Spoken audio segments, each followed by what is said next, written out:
You are now listening to Out of the Blank.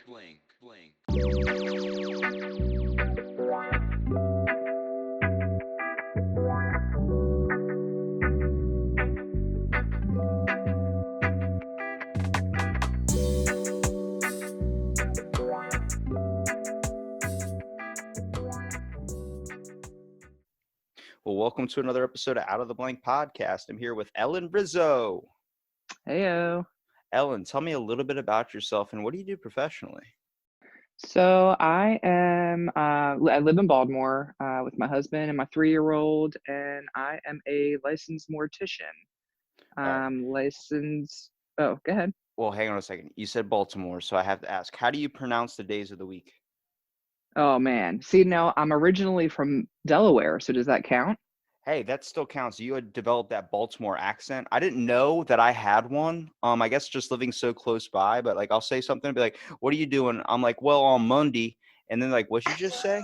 I'm like, "What?" They're like, Did you say Monday? Like it's a mix of like a Sunday." And like, "What comes after Monday?" And I'm like, "Tuesday." They're like, "No, that's not it. That's not right at all." I'm like, "I don't know what you're talking about."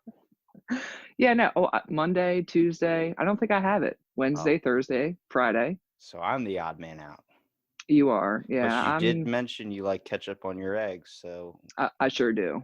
Every uh day of the week. every day of the week. Man, I'm telling you, when I see that, I'm like, well, there's savagery here. It's like getting ranch on your pizza, which apparently is really good, but that's still it just doesn't look appetizing to me. It's good on the crust.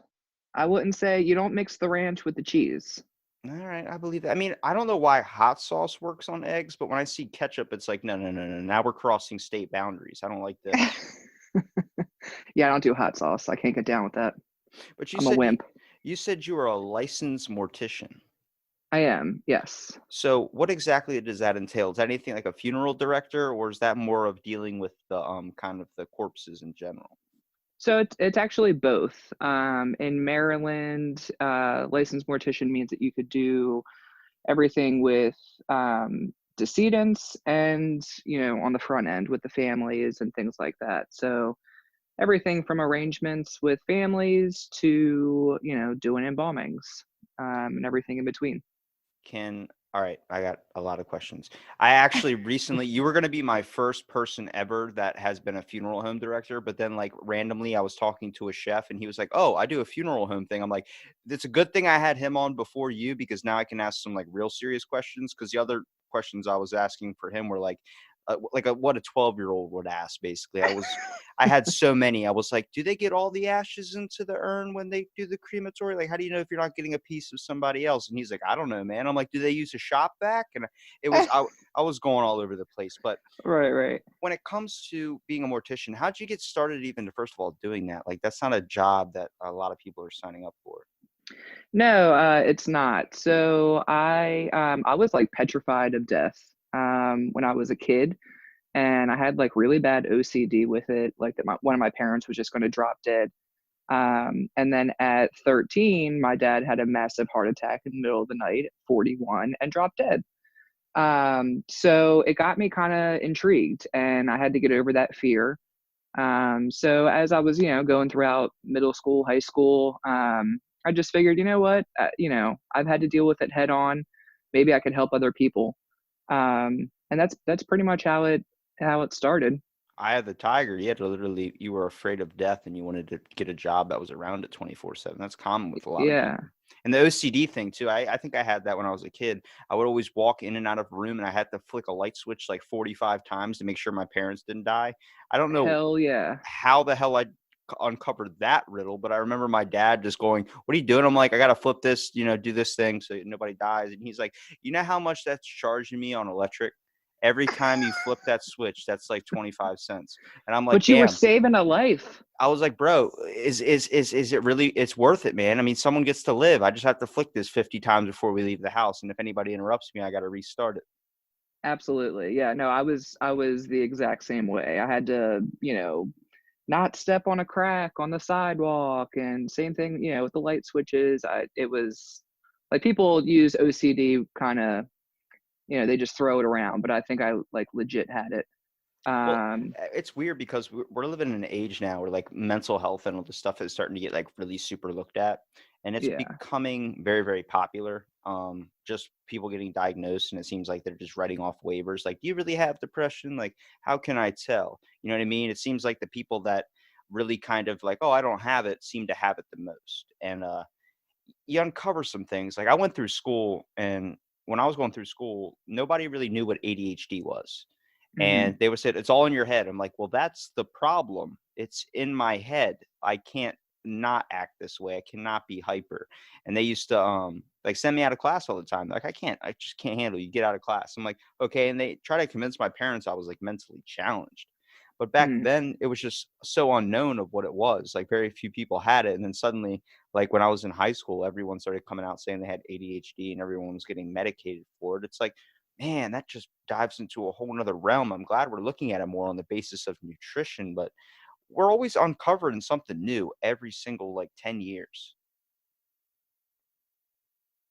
And when it comes to even like being around like bodies and stuff like that, like doesn't that freak you out at all? Like I always see like with CSI or something like that, you'll see like there's a dude with headphones walking around like where all the bodies are and stuff, like just pushing them around and putting on like gloves and stuff, like not caring in a world. And for a lot of people, they would be stopping dead in their tracks when they see a body. I mean, the whole fact is this like it's you have to be, I guess, a different type of person. Yeah, I mean, it definitely takes a different breed, as we say. And it is something you have to get used to. But yeah, it does become just, it's what you do. It's just like baking a cake, except it's not a cake. It's just a dead person, It's and it's probably a little different when you're putting a cake in the oven compared to when you're putting somebody in a cream. I don't even know what the name of the thing's called. crematory. Crematory. Yeah, and it is. I mean, it totally is. But I don't know. It's what you do, and a lot of the times you have to just, your main focus is, especially when you're preparing someone. You're thinking of the family, and it's like, okay, I want to make this person look, their absolute best for the family's sake. You want to have them be comforted, and comfort them yourself, and it's just your job. It's just how it works. How challenging is it to be able to, first of all, dress them up for the occasion as well? Like, I know when you're doing an open casket, it's in some cases you can't do that based on how the body is. Like, if someone gets into a horrific car accident, it's basically just let's have it closed. There's no way you can gloss it up to make it look good. But it's a moment where people want to say their last goodbyes, and you gotta that puts a lot of pressure on you as a person, mostly because you don't ever want to, kind of do your job and then have it not go out 100%, such as like it doesn't look 100% right or people are not happy with you. You want to make them presentable and you want to make sure like that's what I remember them like. Absolutely. And, being here in the Baltimore area, unfortunately, we're presented with that more times than, probably somebody out in the Midwest, on a farm, just because of all the crime here and, overdoses, things like that. But yeah, I mean, you try your best, and if something is not fixable, we always at least try to do something for the immediate family. So, say if somebody was in a terrible car accident, or got shot in the head and they weren't viewable, something to that extent, um, we could always cover those parts of the person and at least let them come in and hold their hand, or something like that. We always try to do the best that we can with what we're working with. Yeah, some things really aren't, like I said, hold their hand, or if they had like a special tattoo, we could take a picture of the tattoo. We've had people, get that same tattoo on them, and that helps them. So whatever will help them is what we try to do. Of course, without crossing that, the line of making them feel comforted and totally scarring the shit out of them. It's a fine line, but we absolutely try to do the best that we can. What's do you ever still get those moments where you have like really extremely hard days going into work, like dreading it, or maybe even after a long day or something, you're like, wow, like I still am impacted today by just the amount of what I experienced today. I feel like either after a while you go completely numb to the whole situation in general, or it just becomes like there are those days that caught you off guard or something. Like maybe I don't know if you ever seen Pet Cemetery, but whenever that child got hit by a car, I cried. Okay. I will admit to that. Like that was a moment I was like, whoa. And that really hit me in deep. Like sometimes you get those movies like Titanic with Leonardo DiCaprio. I cried Uh-huh. probably for 45 minutes straight. Yeah, no, I mean, totally. They always say in funeral service, the moment that you stop feeling things or you become numb is when you need to go. You need to retire, you need to find another job, because then you lose all the compassion for the families, which is hopefully what you're in it for. So no, there are most definitely days where you're dealing with a family that has, a specific whatever happened, whether it's a child or someone just young who maybe in their 20s or 30s who had children, or the parents, or anything like that. Of course it sucks. And the good thing about, especially the place that I work, we're all really close knit. So when we do have those weeks, because usually it's like a week instead of just a day, from the time that you initially make contact with the family till the time that you're saying your goodbyes to them, at the end of the funeral or memorial service, whatever it may be, that whole week absolutely blows. And your coworkers are usually like, don't worry about this, I got this, and they'll deal with something else, just so that you can mainly focus on that family, because it is draining. And even I come home to my husband, and he's like, I could tell, he knows when things are rough at work, and it's just a Well, part of the It's the in the beast. it's in the air. Like, when you go to a Oh yeah. funeral home, I mean, it's everybody, like, maybe joking around or being happy outside, not that the person's passed away, but that they get to see each other and everything. Like, it's like, Right. really when you're going to a funeral, if they're close family or anything, or if they're distant family, it's when everybody comes together, and it's like you're seeing people that you haven't seen in forever. Like, I met my, dad's second cousin, third cousin, all these people that I had no idea who they were at, like, the age I went to this funeral. Right. And I was like, What? You're like, you're my second uncle? Like, what does that mean?" And he's, big guy, redneck. He showed me a bunch of pictures of, his son that was in Iraq and everything at the time, sending him pictures of these things called camel spiders and all this. And I was like, "This is crazy. Like, I had never met this guy before. He's wearing snakeskin cowboy boots." And like, that doesn't make sense. But I guess that, I mean, I'm wearing like board shorts or something like that. But I was dressed for the occasion because it was a funeral. But it's like a bunch of people coming together, but when you go inside, the air changes. It's like everything gets sucked out like a vacuum, and it's really, really silent. It's really kind of like uncomfortable. They usually have a little bit of music playing in the background, and it's in no fault of the funeral home or anything. It's just really hard to make death enjoyable, you know? Oh yeah, absolutely. I mean, that's we always say, it's not your run of the mill 98-year-old, old lady who lived a great life. We'll take those every day of the week. It's everybody else that sucks. It's just the nature of the beast. And that Yeah, when it's a child, it is the worst. I mean, that there's not even words to describe. that never even crossed my mind. I mean, the fact you're a mom too, like when you see a kid come in, like how bad does that hit you? Like, I mean, It's terrible. for me, like, It's I've had friends pass away. I've had people like Mhm. my own age, there's always that one person when you're about to graduate high school that ends up going in like a car accident or something. Right, And like when that happens, like everybody's like like hurt and drained down, but like it's completely different when you see, like you're saying, a 98-year-old. Like, my great grandma passed away at like 96 or 95. So right. everyone was like, it was her time, she's in a better place. And it was like acceptable. But you see a kid in Exactly. their 20s lying in a casket, you're like, "Whoa, hold on a Oh, yeah. second. What happened here?" And it's like, if you Yeah, hear, especially in Baltimore too, I mean, no offense to Baltimore, but there's a lot of crime in some of those areas too. And absolutely. it's a lot of people that get misled and go down a wrong road, and you never really know what happens until bam, next thing you know, you're gone. And then your mom's got to come to your funeral. I mean, I've always heard my parents say, and then even my grandparents say, you never want to die before, or you want to die before your kids. You never want to watch your kids die before you. I'm like, man, the amount of emotions that you probably feel just being a mom in general, looking at someone that you can basically relate to your kids being in that casket. Absolutely, and that those are the absolute worst. And where I work, we have 6 directors total, me included, and we're all young. We all have young kids, so it's kind of like nose goes, when a call like that comes in. Because I mean, we're good about it. We take turns, and if like my son is 3, if we had a 3-year-old boy, all the other directors would be like, "No, you're not taking that. I'll do it."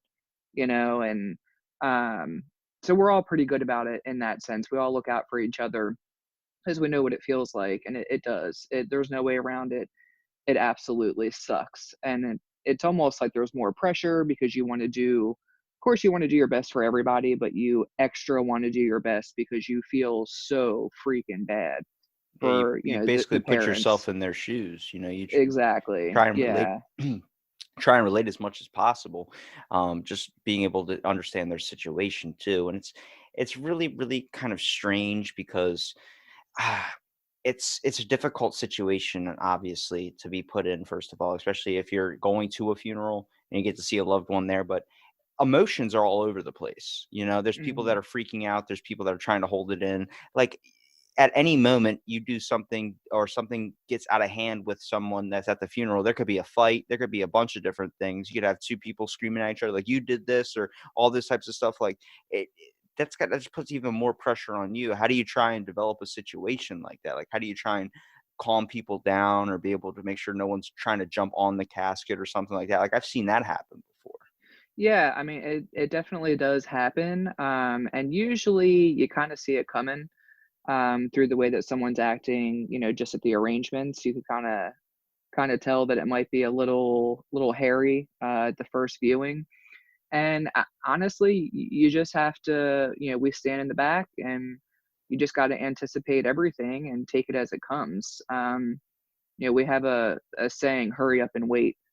That's like a lot of what we do. It's, we feel like we plan a wedding, so to speak, in 3 days. And everything is, you gotta go, gotta go, gotta go, you gotta get it done, you gotta schedule it. And especially with the way that families are gonna receive their feelings once they come in, it's the same way. We treat it the same way. Okay, they're here, and then you wait. You see what they do, and you just have to react. A lot of it is, you just have to know how to react in the moment, Do because you you, have you don't know what's going to happen. Do you have a certain experience that you've had that really sticks out into your mind, like that always kind of pops in a little bit? Like either it was really super bad or whether it was like a super good one, like you just saw kind of like a bunch of people like feeling at peace and it was like kind of made you look at it a little bit differently. I mean, I know it sounds weird to say to have a good day at a funeral home, maybe like less people dying, but there's obviously got to be some of those moments where you're like, wow, she was really loved or something. Absolutely. I mean, there are definitely people who lean on us more than others, families that lean on us more than others. I had a family a couple weeks ago that I felt so bad for the man. He lost his daughter. Um, and he was very just naive with everything. He's never done it before, and of course, the first time that you're having to deal with a funeral home, you don't want it to be for your daughter. And he was an older man, and it it was really just, it was touching. The whole thing was touching. He was so appreciative. I felt so bad for him, and we just had a good connection, I guess you could say. And those are the days that you walk away feeling absolutely heartbroken for the next of kin, but at the same time, you do really feel like you're helping, or you did help him, and he was so pleased with everything. And it doesn't just end at the funeral. I always tell families, if you need anything at all, if you need to talk, you need or you have questions about something, anything that I could help you with, any of the affairs, please let us know. And this gentleman did reach back out to me a couple times afterwards, just about like, hey, I have a question about this. What about that? And it's just a feeling that I know that I'm helping him, which is the whole point. I really think you just changed my perspective on this job in general. Before, I thought it was like who could be like, how could you be so like kind of just numb to all the stuff that's going on around you? But I realize the major benefit you're pulling out of doing this job, that it's not selfish at all. It's actually so helpful. You're really doing what a lot of people need nowadays, and you're being there. You're being a wall. You're being a support system. Like if they need it, you're there. You know what I mean? How many times do you have a rough day? You just want to come home and talk to someone. You just want to that connection. You want to feel like you're being heard. And especially when you're in so much, like, I guess, angst or just anguish in general when you're dealing with, first of all, a death. Like those are moments that you're at your weakest sometimes. And Absolutely. you really just want somebody there to be like, talk me down, talk me from the ledge. Like Hmm. I have lost everything. Like I'll give you an experience. Like I went to my great grandmother's funeral, and I ended up going to my great grandfather's funeral as well. Those are the only two funerals I'm ever going to go to. I'm sorry, but it's like I went at a young age of like 14 to go see my great grandma get buried away. Now let me tell you about my great grandfather. He grew up in the 20s, so I watched this man hammer a nail into his thumb and brush it off like it was nothing. He's like, "We got to get this fence post done." I'm like, "Dude, you just literally punctured a hole straight through your thumb." He's like, "I'll worry about it later. Let's get this done because we got to make hay while the sun's still shining." I'm like, I don't know what that means, but you're bleeding on everything. Right, right. But when I went to the funeral, everything was, it was really hard to watch because the immediate family goes up first. Hmm. We said our goodbyes and everything, and then I watched my great grandfather go up, and you could see him trembling a little bit. I mean, he'd been married to her for 70 something years, and it was heartbreaking for me. But then when we went to the cemetery, and they were reading the pamphlet. Like I don't know, is that part of your job too, to kind of read the last goodbyes or kind of send them off? Usually that's the minister, but yeah, we're there for it. That is probably the most emotional part because I'm sitting there and like if you would have read the pamphlet on a different day without all that leading up to it, you would have been like, all right, it's just the basic kind of sap, little kind of like goodbye, send off type thing. But it impacted so much more because you had experienced so much more before that. So I'm sitting there reading this and like, her sunrise was this, and then like when it gets to the ending with the sunset, I just see my great grandfather crying, and I'm like, I started the ball. Like I have never seen that man, and then like it was even crazier watching that emotion too. And when we're putting her in her kind of in her grave slot or grave plot and everything, his was right next beside her, and he got to see that. Like that has to be the biggest mind freak in the world, like looking at where you're going to be placed next. Absolutely. And Yeah. it's crazy. Like I do give you guys a lot of credit, and I respect it so much too. I mean, I think what you go through is an amazingly difficult job, but it has an amazing benefit to it with the fact that you're basically helping a lot of people in a way that we don't really focus on. Therapists listen to your emotional problems, which is needed, but who's there besides just talking about grief and talking about what passed, but who's there in the moment to set up everything to make sure that you're able to really remember them in the best way. Absolutely. Yeah, and that's what we have to focus on. I mean, we get asked all the time, I don't know how you do this, and how do you do this from families? And my usually my answer is we focus on the living, which I know when you think about funeral service, that's the last thing that you think about. You always think about the dead person, but funerals are for the living.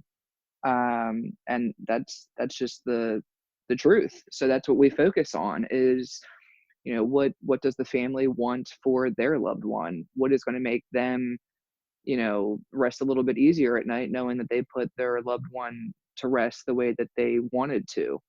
Because I mean, if you're dead, you're dead. It doesn't matter to you, the dead person. It is solely about the living, and that's definitely what we have to focus on. Now, can you take me into a little bit of like your embalming process? Like, what do you exactly, like the steps you have to do? Because from what I've kind of heard is like they suck all the organs out and then they fill them up with like this jelly or this type of, I guess they call it embalming fluid. I don't know exactly what it is, but it's supposed to keep their body kind of a little bit. It's cold though. Like when you touch them, they're cold. They're not warm like you would think. Right. So, I mean, the organs stay in. Nothing really. Maybe someone was talking to you about an autopsy.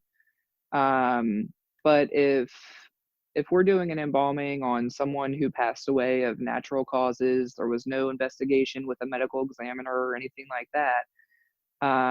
It's a pretty simple process, I guess, as far as what the public needs to know. But it's removing the blood from the body, and replacing the blood in the veins with embalming fluid. And the embalming fluid is mixed, um, special for each case. So if someone has a lot of edema, then you would add different fluids to your mixture to help with that. A lot of like mortuary school was, we always joked and said it was like being a doctor of the dead. So everything, like people who have cancer, who have gotten pumped with, all these medications and just things, radiation, they're a lot more difficult to embalm than, someone who passed away peacefully in their sleep, just because of course, what the medication, the radiation, all that stuff does to the body. And then we have to kind of assess that and mix a fluid that is going to work with whoever it is on the table. Did If did you come across any doctors in your like your mortuary kind of school education? I feel like when you watch like a lot of doctors, like it's very hard for them, like nurses or people, students that are trying to train to become a doctor, when they're going through nursing school, they start off on working with cadavers and they find that some of them can't really poke an alive person. So then they kind of end up branching off and going into a different thing like mortician school. I've actually, a classmate I had, I went to Chicago for mortuary school, which is kind of I'm an odd duck in Baltimore because there's a mortuary program in Baltimore. But I'm from Delaware, and long story short, I went to Chicago. You wanted that deep So, dish pizza, I get it. oh man, it's so good. Luminaldi's, that's where it's at.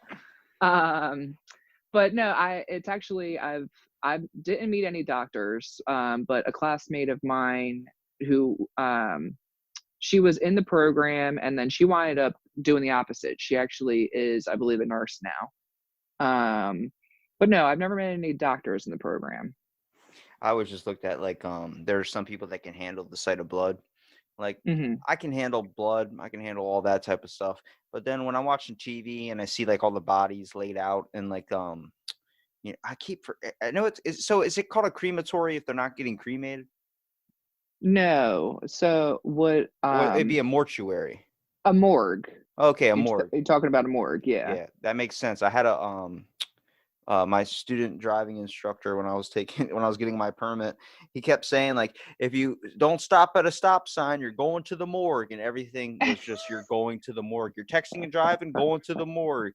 You don't stop at the yellow light, you're going to the morgue. I'm like, oh geez, if I get this test wrong, I guess I'm going to the morgue. And For real. but like that, like when I would see on like television, obviously it's all a little bit Hollywood up to, but the stitches that go through the chest, that go through the stomach, that stuff is what really freaks me out. Like I'm interested in it when the person's alive, but when it comes to being dead, just being around it is a little bit uncomfortable. And like you see it how like movies or TV shows do it. It's like a guy in their 30s or a person in their 30s that's just like headphones on, just running around flicking toes and toe tags and doing all this type of stuff. And I'm like, how could you be so comfortable around all that? Yeah, and it's really funny you say that because I am the complete opposite. I can poke and prod a dead person like there's no tomorrow, but you tell me to go get a needle and I'm like, I gotta like mentally prepare for it. Just because when you're dead, you don't feel it. And that's, I guess, my mentality is, they're not feeling this, but when it's someone that's actually breathing, I cannot handle it. Like my mom's a nurse. I don't know how she does it. I think I know what it is. How many zombie movies did you watch when you were a kid? None. I hate zombie movies. Okay, then that's why I watch so many that dead people freak me out more than alive people. When I see an alive person, I'm like, yeah, I'll stab you right in the eye. You know, you want your IV here? Bam, right in your arm. You know, but when I look at a dead body, I'm like, yeah, you're just waiting to come up. There's a coronavirus outbreak that's going to happen. You're going to pop right up and attack me right now. I know it. Maybe that's what it is. Yeah, I'm totally cool with poking and prodding all day long. I could be elbow deep in somebody's cavity, but if you're breathing, that's a different ball game for me. Does this cause you to make like kind of look at life a little bit differently ever since you started doing this and just first of all getting interested in general? Absolutely. I wouldn't say paranoid. I mean, I'm using that term very loosely, but there is a sense of, well, I could walk out my door and just drop dead, just because you see it happen on a daily basis. People who are perfectly healthy, they drop dead, or people that, just go down the wrong path in life and then they wind up dead.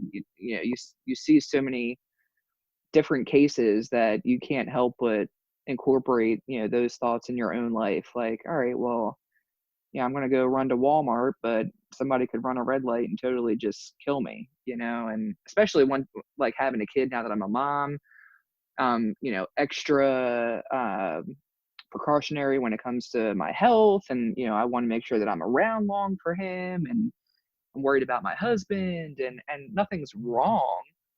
I just have a sense of paranoia because I see so many wild things. Well, you got to look at so many different factors. The fact that we're able to walk and be around like every minute of the day right now, like the fact that we're still breathing and still here today, like that's a gift itself. There are so many things that can happen wrong. Like you hear about people like back in history, they only lived to be like in their 30s, and now we're living to be like 90 something. But that's if everything goes fine. That's if we don't get in a car accident. That's if we don't randomly have some organ fail. Like how many times like you hear about somebody passing away in their 30s from a heart attack or something? How did that happen?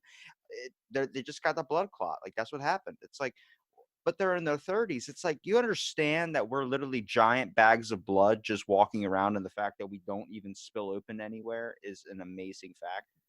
Yeah, it really is. It's absolutely nuts. And especially like when we have a kid at work that unfortunately has passed away, we always say, it sounds terrible, but if you hear us out, we always say, please tell me there was something wrong with them.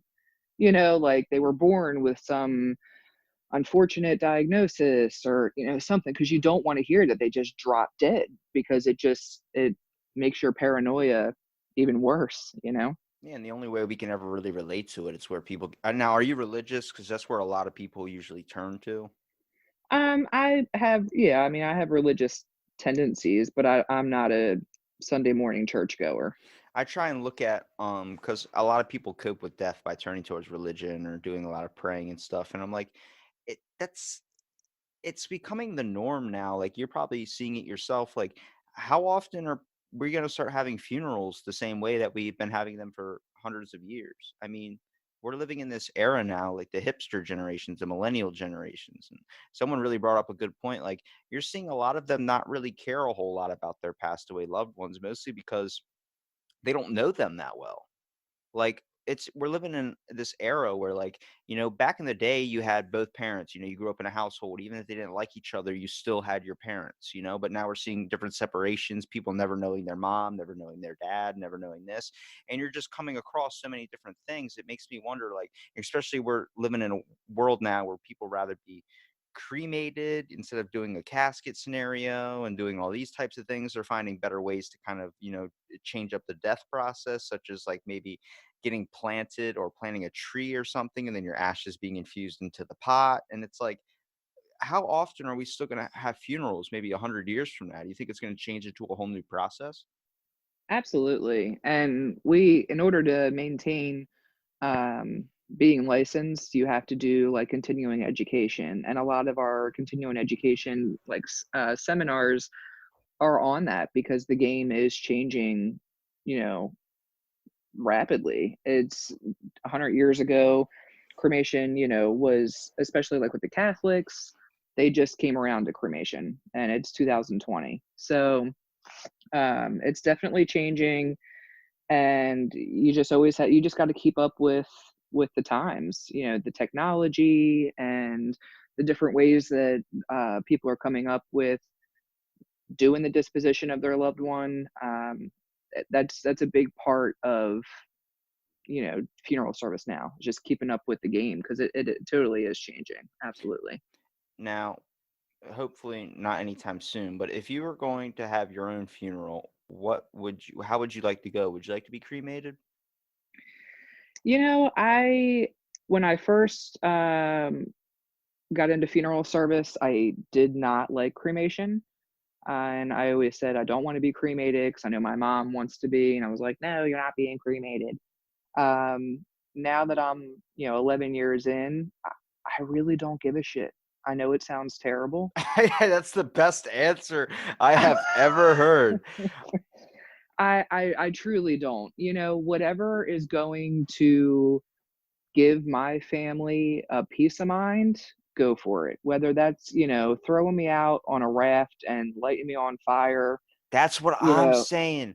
Viking yeah, death. For I look, yes. people laugh and they think it's a joke. I'm like, if I'm gonna go out, I don't really feel like everybody paying thousands and thousands of dollars for my funeral. I don't really like, if anything, just go out to Red Lobster and go spend a bunch of money. Like, I don't care.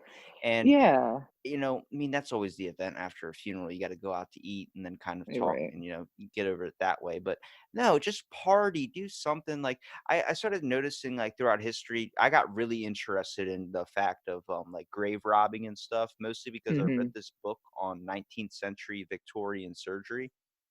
It's called The Art of Butchery. Well, they talked a lot about like the death process too. And some interesting things that I found out, like when we look at funerals, depending on what your heritage is, it's all different. I mean, if you're dealing with some cultures like to have an open casket where they can smoke, drink, and party with the corpse, have it in there. And a lot of people just like, I'd rather have them cremated and, on the shelf. I get that. But then it pops into my head, like, the Egyptians used to say that your body is your token to the afterlife. So I'm like, if there is another plane of existence and you cremate my body, and my body's supposed to be my vessel in the afterlife, so I'm going to be in the afterlife a pile of ash because you've decided to burn me? Like, that popped into my head, and I've never thought the same since. Yeah, I mean, and there are so many different takes on that, and you see that being a funeral director, just because you deal with different religions and cultures, and they all have their own way of thinking. Which is why I think I'm saying I just don't give a shit, because whatever, there's so how do you know? How do you know? How do you know what's actually going to happen? Yeah. Have you ever come across anybody with like a certain religion that decided to, do it in a different way than what you're used to? Yeah, there are different religions, like Hindu. They have a different practice that they do. For the most part, everybody is somewhat the same, with just different details, I guess. But the Hindu have a very strict way of doing things, and I actually don't really deal with it here in Maryland. That was something that I dealt with more in Delaware. They like to put the person in the retort, which is, the actual, like, cremation chamber. They like to do that themselves, which is, something that Holy your average shit. Christian, You yeah, gotta isn't have going to some do. chest hair to do that one. Oh yeah, yeah. And so yeah, there's definitely different ways to go about things, as far as the cultures. But like I said, I haven't really dealt with it in probably like 6 or 7 years since I've been here in Maryland. But where I was in Delaware, there was, the one funeral home that I worked at. They had a relationship with the Hindu culture, and they always would come to us because we knew what they wanted, and we were cool with that.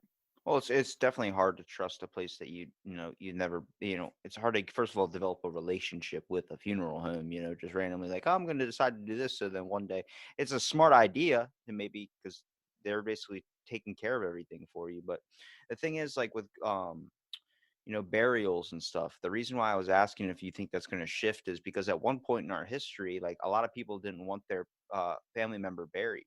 It was Hmm. because just on the aspect of grave robbing. I Yeah. mean, there was a thing that happened with embalming fluid. So back in the day, they used to, you know how they would tell you, like, have you ever seen The Big Lebowski? Uh, where he was like, it's gonna the coffin, it's a really nice coffin, or they're talking about the receptacle and everything like that, like Hmm. the container they're gonna put him in. And they do the same thing with coffins too. Like I thought it was really weird. Supermarkets used to sell coffins. Like that Oh. was a thing. Like you ever seen the movie Employee of the Month? Oh, yeah, because they were trying to make fun of Costco. Yeah, well, Costco used to sell that type of stuff. They used to, Yeah, yeah, that's some weird crap. You know what I mean? which Like, is absolutely ridiculous, but yes. where's your grandma? She's over there by the sunscreen in the caskets. Yeah, and you know what? We have people, who say that they're like, "We're gonna buy our own casket." And like, okay, you do that, and then when it came in the wrong color or something was wrong with it, it's like, well, that's what you get for buying it at Walmart or Costco or something. Because people, and I guess the undertone is they don't trust funeral homes, which sucks, but there's a lot of people out there that don't. And some funeral home or some places, cemeteries, whatever it may be, have given people good reason not to trust them. So it is kind of hard because you have to jump that hurdle initially, with the family if you kind of get that vibe from them. But I mean, at the end of the day, we truly just want to help. We don't get commission. And I'm not, if you buy an $800 casket or an $8,000 casket, I'm, going home and my paycheck is going to be the same. And, that's all on you. But unfortunately, there are places out there that have given us a bad rap. And That's the ones that get highlighted in the news. That's the ones people come exactly, across, and it's like exactly. the good ones, like yourself, and the ones that kind of do the proper thing, and they're really just like, I get paid by the hour. I don't need to, I don't need Right. to, do anything, steal anything. But when it comes to those, aren't the ones that get highlighted. The ones that get highlighted Absolutely. and people freak out about is the ones that are like grave robbing. Like you hear about, like, hey, wasn't she wearing earrings? I don't know what you're talking about. I'm pretty sure she was wearing earrings. Where did her earrings go? She wanted to be buried with them. Like it's hard to know, especially trust somebody to make sure that that's fully going to go in the ground. You just have to have that peace of mind that they're going to do the right thing. And at one point, especially with grave robbing, I mean, uh, with when we're talking about the caskets and everything, like being airtight. Now, they used to say like, oh, there would be no dirt or decomposition of the body, like no worms would get infested into it, because we're going to make sure we seal it shut. Well, at one point in history, they did this, and when they buried them, a weird thing happened. So that embalming fluid built up pressure in the casket, and they were like pipe bombs underground. They were exploding. And like literally, it looked like someone robbed a grave. Like the casket was all blown all open, and the dirt would fly out, like just like how it was kind of shoveled in on top. And people started freaking out, thinking that their people were digging up their loved ones, and really it was just an embalming thing.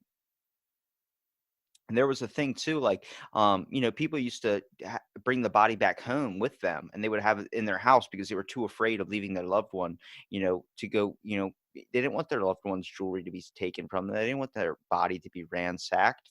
And I mean, it, I see where people come from that do the grave robbing thing because it's like easy money to them. But how heartless do you have to be to dig up somebody's loved one? Oh, absolutely. Yeah, no, there's some messed up people out there, and it's unfortunate, but I mean, I don't think we really have to worry about that too much anymore.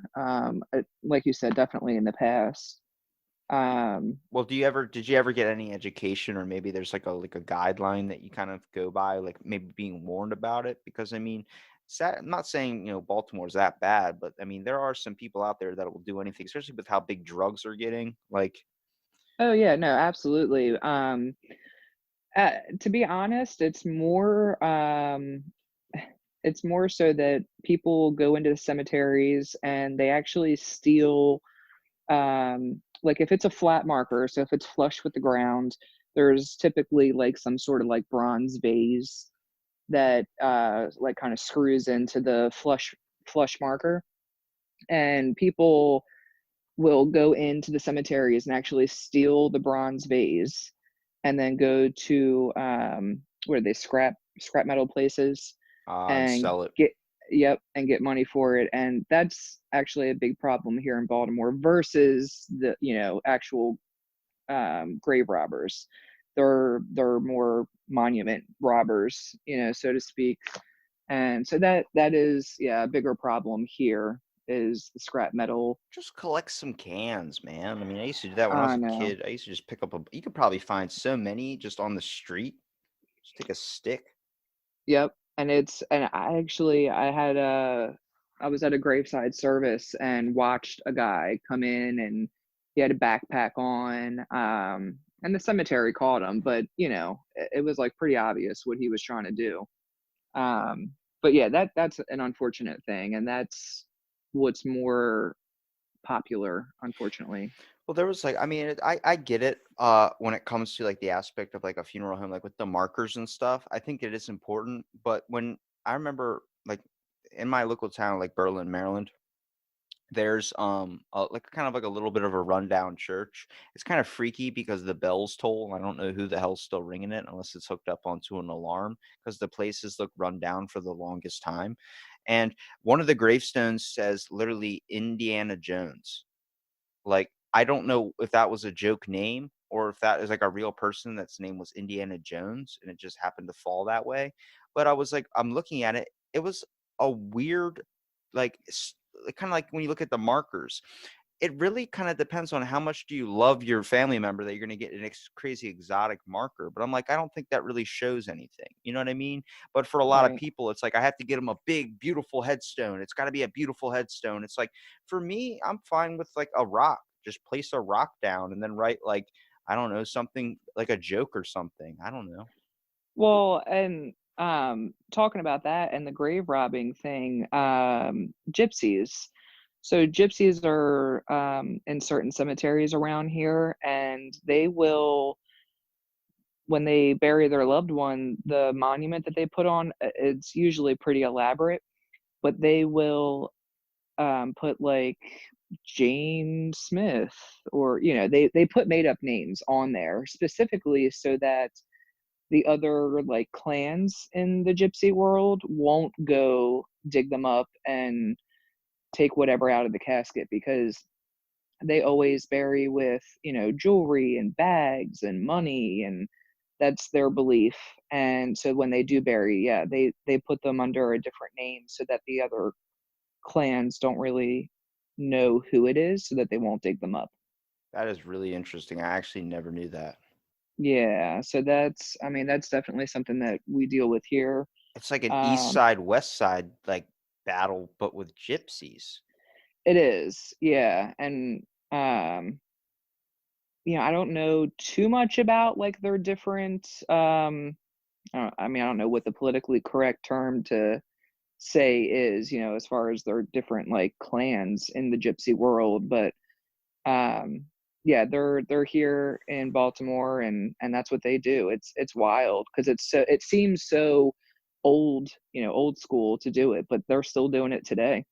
There's like I feel like with gypsies, it's with the battle and the conflict between them is like the same thing for like while like if you look at like Russia and or what do you call it, Romanian kids and Bulgarian kids, they just don't like each other.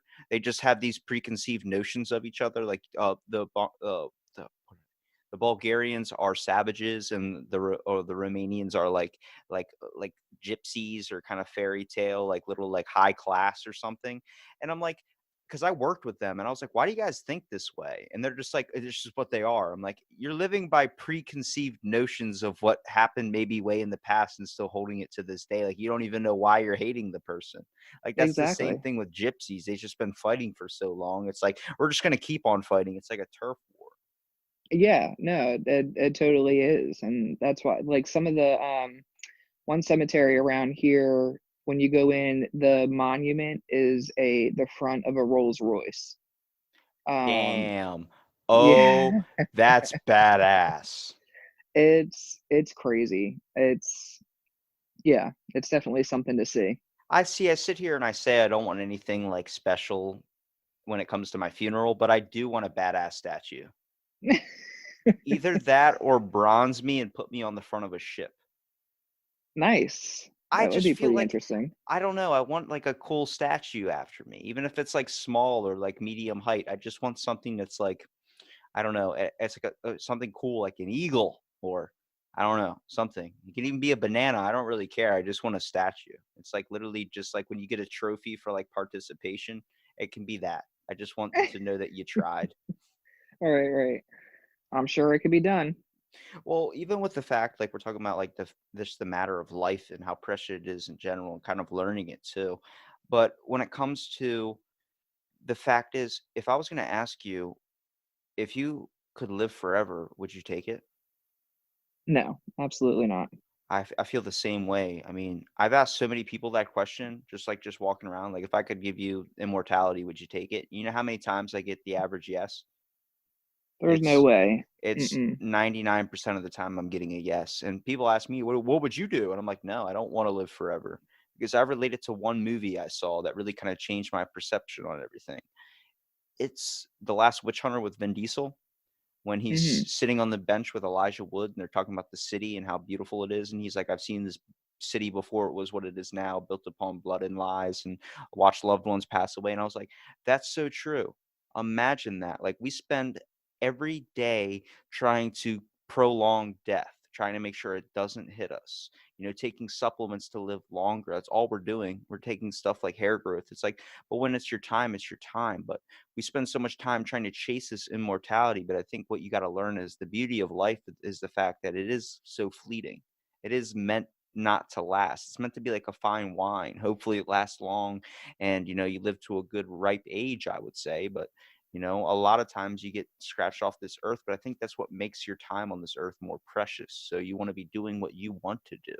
That doesn't mean Absolutely. going and robbing banks, but how many times, like, I mean, we live in an age now where there's so much, like, you can be an entrepreneur, you can do literally whatever you want. Like, we have so much information than there's ever been. It's a bad and a good thing. But back in the day, like my grandfather, he had to grow up. He had to grow up. He didn't get to be a kid because his dad passed away when he was in the military. He had to come home and raise his rest of his family. He didn't have an opportunity to chase down anything. And he's in his 60s or close to his 70s, and I see him now like doing a bunch of childhood stuff, like coloring in like pictures and stuff with my little like niece or something. And it's crazy to see. It's like he's getting to be a child, like the time he really didn't have, being able to kind of go out and do his own thing. He had to, grow up. We live in this age now where a lot of people are taking things to granted. I'm like, you don't want to spend all your life on your phone. You don't want to spend all your life playing video games, even though as fun as they are. I admit to it. I did it at one point to myself too, but it's like, grab the world by the balls, because you literally don't have a whole lot of time here. As much 90 years isn't anything. Yeah, yeah. It's literally, it's going to be gone like that. Oh I've yeah. I've spent so much time in retirement homes helping out. And first of all, hearing the amount of stories and how many times you'll hear the same story over and over and over again, but you just got to sit there and listen to it. But it's interesting because they're your history. You're living every single day. You're writing a piece of your story. That's what I started to realize. Like when I was doing this podcast, when I talk to someone, I'm hearing your story. I'm hearing all these different thoughts, all these things that you feel from a combination of just living in general. And I'm a good reader, but I'm lazy, so I rather you tell me it in a conversation rather than me trying to read it in a biography. Right, right. Yeah. So, I mean, I really appreciate you, first of all, coming out and doing the podcast in general. I mean, I know it's probably like you probably get enough of your job as it is, but I'm really glad I got to be able to talk to you about it a little bit. Yeah, absolutely. I mean, I'm always, when Justin reached out to me, I was like, yeah, I mean, I'm all for it because anything that will show, I guess, positivity in funeral service and the fact that we're not all crooks and we're not all out to, take advantage of people at their most vulnerable time, I'm for because I love my job.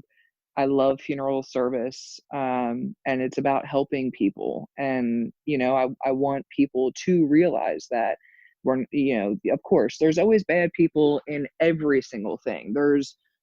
Cops are supposed to help us. There's bad cops, in the bunch, and there's some bad doctors and whatever. You can relate it with every single aspect in life. But if I could try to shed, some good on funeral service, then I'm all about it, because that's the one thing that just, of course, it upsets anybody that's in a position like I'm in, with their profession. You don't want people thinking that you're just some shitty person trying to take advantage of people, but when you're not. So yeah, absolutely. Anytime that I could, you know, be genuine about funeral service, I'm all for it. Now, is this something you want to do, like you're comfortable with doing, or do you have any other maybe passion on the horizon that you want to get interested into? I no, not really. I like funeral service. I work for an amazing family. I don't work for a corporation. It's a family-run business. Um, I love every single thing about them and what I do and our funeral home. And brainstorming with my coworkers about how to make things better and what we should do in the future, for our families, all of that I absolutely love. And I think that this is obviously what I'm going to stick with. But I mean, I like doing dumb stuff on the side. I like crafting and making shirts and, dumb crap like that. But Hey, it's no, not dumb if you like it, right?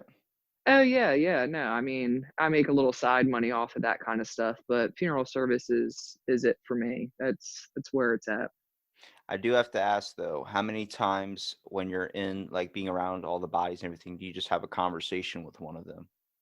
Oh my god, all the time. Yeah, it's people All the say time. people like you're talking to something that's dead, like that's like talking to yourself. I'm like, okay, it's okay to talk to yourself. It's also how you like critically look at things as well. It just gets really weird when you start answering back. Yeah, no, I all the time. I mean, when you're embalming and something's not going your way, with the embalming, I always talk to them. Come on, Mrs. Smith, give it to me. Yeah, whatever the case may be, I can picture because you just apologizing, like, "I'm sorry, I did this wrong. We're gonna have to go in again. Are you feeling all right? Would you like a juice oh box?" And yeah, just start. absolutely, 100%. Because and that you have to have the respect for the deceased as well. So yeah, absolutely. I always talk to 'em. I know we all do. You gotta joke in a respectable manner. That's what it is. You Exactly, know what I mean? Joke around exactly. with yourself, not obviously around the families and stuff, but obviously not disgrace a person because that was a person. Maybe not anymore. I think a lot of people here like you gotta have fun or something. It's like, oh, what are you just creating into a laughing matter? It's like, no, it's just you deal with an extremely stressful job that a lot of people don't do. And you Right. like it's a good way to help cope with your emotions as well. I mean, being able to first of all let off a bunch of steam. Let's say you just had a flat tire or something. You walk downstairs and you got to prep a body or something. You can sit there and just be like, "Let me tell you what happened today," and then this happened, and I'm like, "Well, son, like, is life just going to get any worse?" And then you're looking down, like, "Wait, you're dead. Like, it could get Right, worse." right. Oh yeah, exactly. It's never a disrespectful thing. And everybody has their different beliefs, but I always yeah, I'm into the mediums and card readers and things like that. So if I'm talking to decedent, I think that they could hear me. I'm not crazy, but I think that they could hear me. Their spirits around, and if I'm having trouble closing their mouth, I'm gonna verbally, outspokenly say, hey, come on, man, help me out here, because I think that they could hear me and that they could help me. And That's that's that's not crazy either. I've talked to a lot of people, and I have some people in my family that are like Reiki energy healers. And hmm I always talk about like when we were talking about before, like the feels like it gets sucked out of the room. It's yes. like that with energies. People, you're in a Yes. place of complete distress. People are giving off such bad negative energy. It's just depressing. It brings you down, and that's why you go out and have fun or you spend a little bit of money or something, and it creates more of a positive environment. Going out to eat, being able to connect with more people, and you totally gloss over what happened before. We give off energies as people. Sometimes your energy is so powerful, it can affect people around you. When it comes to the afterlife, though, and like, I've talked to people that have psychic abilities or claim that like all these types of things. I'm open minded to everything. Whatever flat Earth theory is one that's been really hard for me to be open minded about, but I can understand it from someone else's perspective. I think, as from my own opinion, not from really what I've heard. but I think everybody gives off certain vibes and energies. I don't think it's as clear as the way we understand it to be. I think there's still a lot to be discovered about it. But I also think that, like, it's an adaptive trait that a lot of people have, such as being an empath, more people that are in touch with their emotions, that are being able to feel emotions off others. Like, we've seen Sixth Sense. The kid could see ghosts. Do I think Right. that everyone can do that? No. But if I think that there's an ability or a way that we can get that out there? Like, have you ever seen the movie Push? No. It's Mm-mm. with Chris Evans, where he was like he had the ability to use like telekinesis or something, and it was like a whole bunch of them that had all these weird abilities. But do I think that we're like that? No. But do I think that at one point in our history we could probably develop abilities or something, such as maybe being able to see a little bit into the future? We have a thing called future worrying, where we can worry about the future, like a certain scenario playing out in our head. Is it that hard to think that our brain's just missing a giant guess switch or an evolution type thing? I don't know. I mean, it's going to be seeing crazy what the world becomes to. That's why I try and stay as open minded as possible, because you never know where we're going to go. Well, I'm going to let you go, but I really appreciate you coming out and doing the podcast. Is there anything you want to plug? Do you want to maybe shout out, like if you have a certain Etsy page or something, you're creating crafts and stuff? Come on now. Yeah, I mean, I have a Facebook page, it's Design Depot, but I'm totally small potatoes. I do it because I really like doing it. Like Justin, with his Harmon Heat, I made him a couple shirts for his YouTube video for him and Dan to wear and things like that. My brother has um, a body shop or an auto shop in Bethany Beach, and I make him shirts. But I do it because like my if I make everything or if I make things every time I want to make things, then my kid is just going to be like that kid that always has a shirt that his mom made on, which is not what I want because I mean eventually he's going to think it's really stupid. So I like doing things for other people because I'm able to craft and then get rid of it, which I guess sounds terrible, but Well, it fills the void. yeah, yeah, it does. It's just I get my fix in and then I'm helping somebody else out.